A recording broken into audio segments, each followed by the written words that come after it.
Welcome back to Rebel Health. I'm Dr. Vora, a holistic psychiatrist based in New York City, and I want to address these recent high-profile suicides that have happened recently. Kate Spade and now Anthony Bourdain, all in about the past week.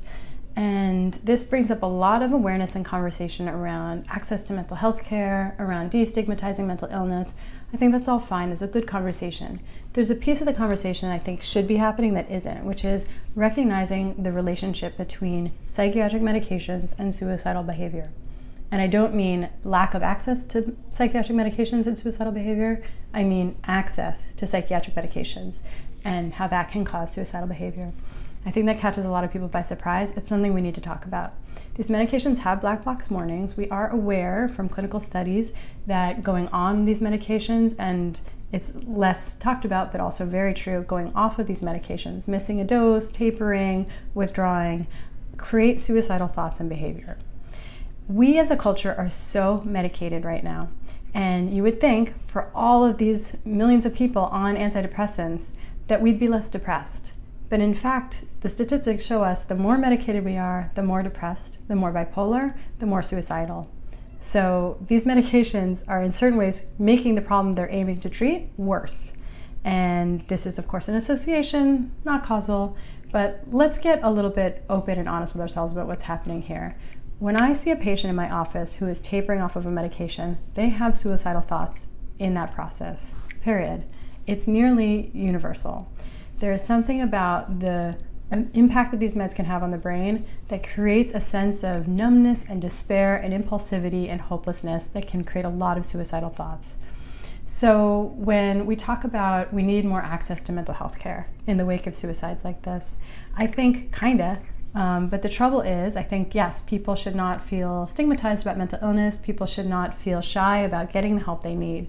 But the issue is a lot of times when you just go and get a psychiatrist, it just means you walk out with a bunch of prescriptions and suddenly you're on Lexapro and Xanax and Wellbutrin and Ambien and Adderall.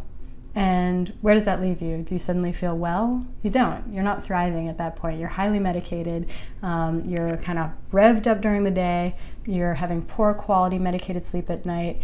You've lost your libido. You feel sort of numb. You're just kind of existing. You're going on, but you're also sort of anxious due to the Wellbutrin. And this combination, nobody feels good, and a lot of people can have suicidal thoughts created by this chemical cocktail.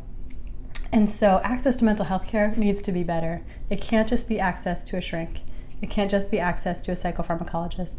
It needs to be access to evidence-based treatments that actually work on a soul level or work on a holistic health level, something that's actually going to help you achieve a state of empowered wellness and not just medicated into a state of being a zombie. And I think we as a community, as a population, need to recognize that sometimes when it comes to suicide, it's the meds. And there's no shame, there's no judgment in that, there's no blame. I think it's just that we need to have an awareness of that so that when we're navigating these choices in our lives, if you don't feel well and you're deciding how to respond to that, recognize that one of the costs, one of the cons that goes with getting on medications is that they seem to lead some people down a rosary path towards suicidal behavior. So just keep that in your pro-con list.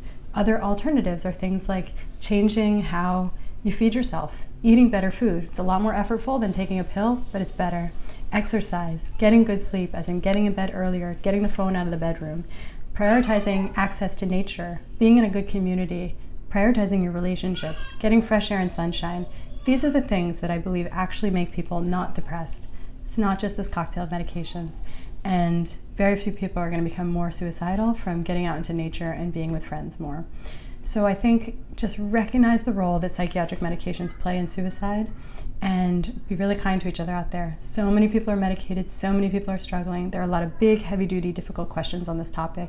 Let's be good to each other. Let's make sure people get the care and the empowered lifestyle practices that they need to be well.